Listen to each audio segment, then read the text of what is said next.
माइनाव लाजानो थाखाय गोबां रायजोनि भिर नुनो मोनदों।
नैबे समाव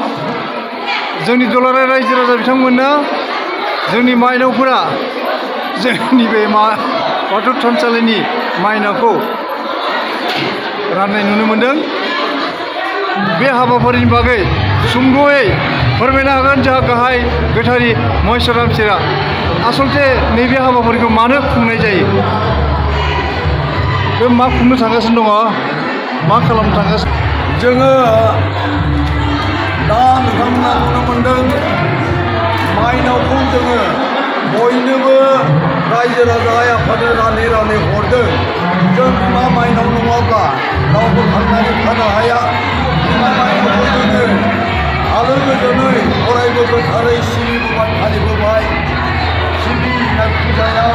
बेनिफ्राय दा जोङो आलाय सिलाय खालामनानै दङ। आइ आफा रायजो राजानो बयनोबो बिमा माइनावखौ रानै रानै हरदों। जाहाथे बयनिबो न'खराव बिमा माइनावा आलो गोजोनै फरायनानै बयजोंबो राहा लानानै जै जै मै मै आलो गोजोनै बेनो दैदेनलाङो। बेनो जाबाय जोंनि बिथाङाबो गोदो नैबेहायनो मन्दिरनि दौरिमोन। बिथाङा फंनैसो बुंगोन बे दिनैनि हाबाफारिनि बागै मा हाबाफारि सोलिगासिनो दं। बिथां बड'लेण्ड नैबे गोथार सानाव मोनाबिलिनि जोंनि 49थि केन्द्रीय बाथौ फुजा मेला आफादनि दिनै जोबथि साननि बे मोनाबिलियाव नोंथांनि गेजेरनि थ्रुयै जोंनि आइ आफा रायजो राजा बोराइ बाथौखौ सिबियारिफोरनिसिम मिथिसार होनो सानदों जे जोंहा दिनै फैयै फैयै सानदाइननि हाबाफारियाव मोनाबिलियाव जोंहा माइनाव थिखांबाय। बे माइनाव थिखांनाय हाबाफारियाव जोङो नै माइनाव खेन्दाखौ थिखांनानै देग्लाय बोसोरनि जिखिनि बोराइ बाथौखौ फुजिनायाव मैला मैथा जिखिनि दङमोन लाइजाम फासायनाय, बे लाइजाम फासायनायखौ जोङो सानो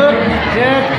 देग्लाय बोसोराव जों जिखिनि आइ आफा रायजो राजानि मोजांखौ हास्थायनानै जों जिखिनि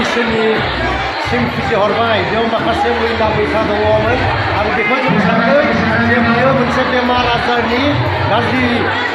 बेमार आजारफोर जायोब्ला जाहाथे बियो जोंनि आइ आफा रायजो राजानो मोजाङै मोजां जाफुंसारनो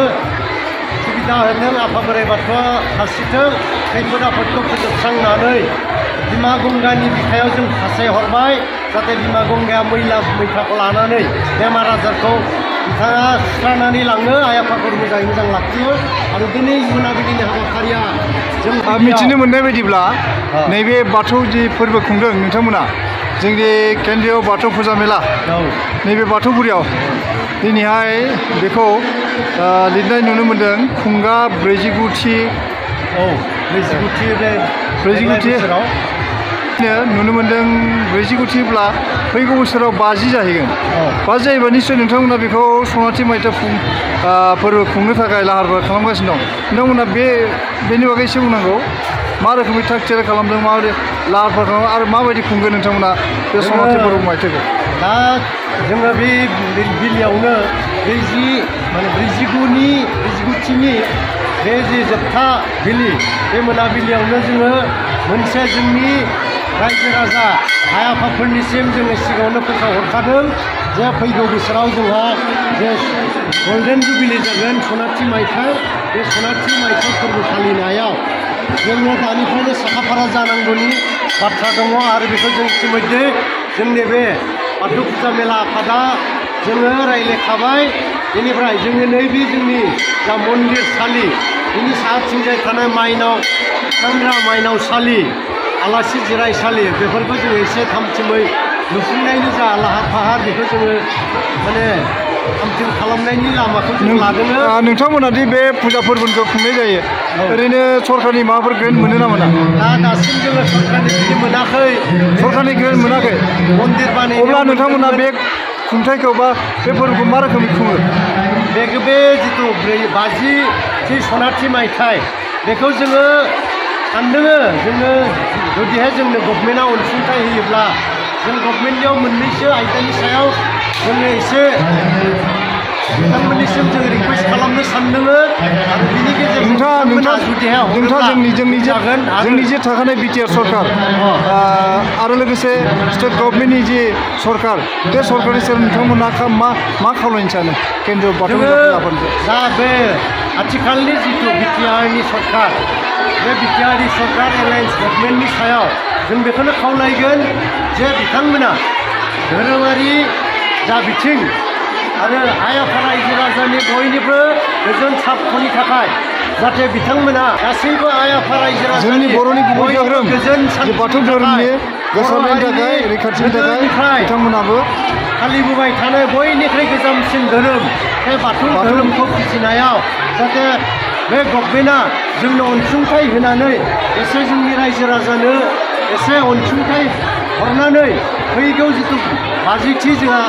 सनाथि मायथाइ जों फालिगोन बेखौ जाक जमकै जोङो माने खालामनो सानदों बेनिखायनो आं बिथांमोननिसिम गुरैयै खावलायहरगोन जाहाथे बिथांमोना बे इसोरनि थाखाय फुजायाव बयखौबो समान खौसे नोजोर लानानै जाहाथे बेयाव जोंनो मोनसे अनसुंथाइ होगोन मोनसे जोंखौ हेफाजाब होगोन आं बेखौनो खावलायदों आरो जोंनि बर' हारिखौ मुलुगनि दरबाराव फेहेरनो फोगोमनो आरो जोंखौ जौगाहोलांनायाव बेनिखायनो फैगौ बोसोराव सनाथि मायथाइ फोरबो फालिनायाव जों जाहाथे रायजो राजाया दिनैनि बायदि जेसेबां लैहोर लैहोर फैनानै गाजा गोमजायै जोंजों हेफाजाब होदों